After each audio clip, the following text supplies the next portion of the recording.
এই সত্যি করে একটা কথা বলো তো, তুমি কি অফিসে গিয়ে নতুন কোনো মেয়ের চক্করে টক্করে পড়ছো নাকি, যে কারণে তোমার এত চিল মুড থাকে, এত এনজয় করো তুমি? এই সানিয়া, তুমি এরকম ইজ্জত মারা কথা আমাকে বলতে পারলা? আমি তোমার স্বামী। তুমি আমার স্বামী নামের আসামি। বলো বলো, ওই ছেমড়ির নাম কি?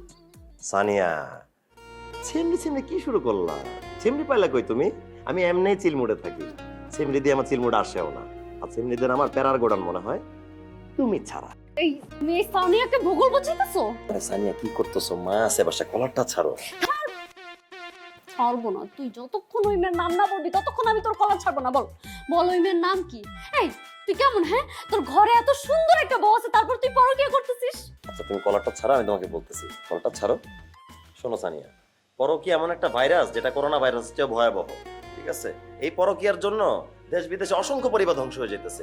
আমি এমন একটা জঘন্য কাজ কেন করতে যাবো যেটাতে আমার পরিবার ধ্বংস হয়ে যাবে? আমি জীবনে এসব করবো না।